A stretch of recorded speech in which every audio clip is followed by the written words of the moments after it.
하이트 진로입니다. 월봉에서 보면 2020년에 47,000원 고점 찍고 하락 추세를 벗어나지 못하고 있는 모양새죠.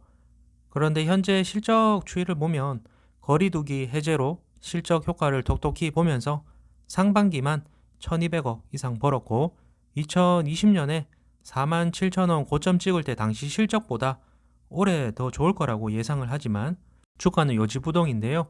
2011년부터 2019년까지 이렇게 박스권에 갇힌 채로 답답한 매매가 이어지다가 박스권 하회후에 나락으로 가던 걸 건져내고 이렇게 박스권까지 뚫어내고 고공 상승을 이끌어냈던 건 2019년 3월에 출시한 테라다라고 말씀을 드리겠습니다. 테라 출시 전에 보면 맥주 손익이 2018년, 2017년 적자를 면치 못하다가 2019년 테라에 열광을 하면서 2020년부터 흑자로 돌려세웠고 2019년엔 그런 기대감으로 수급이 이렇게 강하게 들어왔다고 보시면 되고요. 출시 이후에 테라를 마셔본 사람들의 반응도 상당히 괜찮았습니다. 원래 카스를 드시던 분들도 테라를 마셔보고 난 후엔 이제는 테라만 시키는 분들도 계셨고 테라가 맛있다 하니까 원래 소주나 카스파이지만 호기심에 덜어 시키는 경우도 있고요.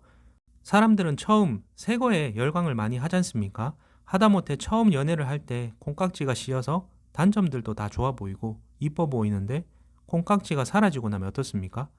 잘 생각해보면 국내 시장의 맥주 소비는 약간의 차이만 있을 뿐 한계치가 정해져 있다고 보는 게 맞죠.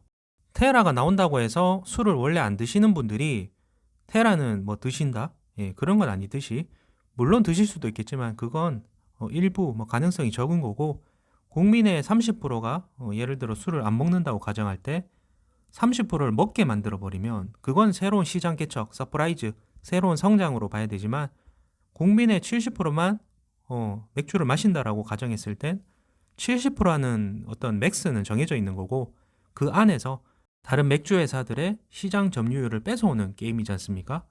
그럼 점유율을 얼마나 뺏어올지가 실적 성장 포인트인데 2020년에 맥주 손익이 400억 흑자였죠. 그런데 다음해 170억으로 확 떨어집니다. 그럼 뭘까요?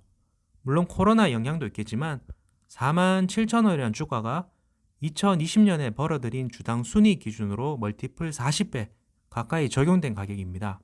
성장이란 건 해당 산업의 시장을 어느 정도 장악했을 때는 일정 부분 멈추기 마련이잖아요.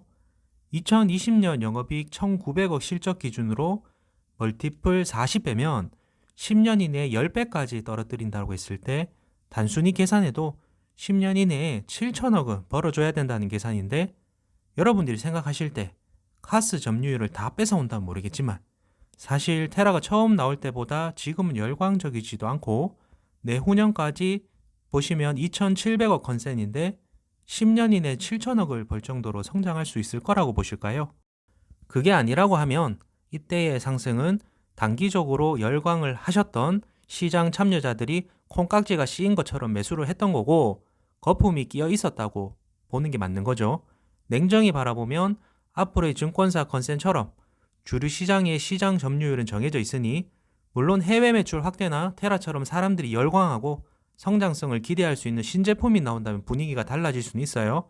하지만 현재의 분위기는 성장에 대한 기대보단 그래도 거리두기 해제로 화이트 진로가 점유할 수 있는 실적은 내준다 정도의 옆집 철수도 알고 있는 정보 정도로만 투심이 이어진다고 보시면 되고요.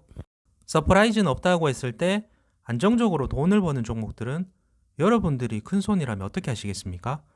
1,000원짜리 주식인데 어떤 주식은 성장성이 충분해서 2,000원, 3,000원까지 간다고 하면 지금 1,000원일 때 사면 되죠. 근데 지금 1,000원인데 돈은 잘 벌지만 성장성이 약해서 더 가봤자 1,500원이라고 하면 지금 1,000원에 사는 것보다 500원까지 떨어질 때까지 기다렸다가 500원에 사서 1,500원에 팔면 더 크게 이득을 볼 수 있는 거지 않습니까? 무슨 얘기냐면 주식도 사람이 하는 거니까 심리가 그대로 들어가 있는 거거든요. 안표 아시잖아요? 안표도 그렇지 않습니까? 너도 나도 보고 싶어하는 콘서트 티켓이나 스포츠 티켓은 가격을 올려서 사도 아깝지 않아요. 그런데 인기가 없는 티켓은 팔리지 않으니까 할인도 많이 하는 거고요. 그런데 사람들이 안 보니까 손해보면서도 할인해서 파는 거지 원래 정가는 더 높은 거지 않습니까? 주식도 시장에 돈이 많지 않을 땐 주도주 쪽으로 돈이 대부분 몰리면서 저평가 종목들이 수두룩하게 나오는 것도 성장성 없이 매년 고만고만하게 돈 잘 버는 회사는 투자 매력도가 낮을 수 있다는 말씀을 드리는 거고요.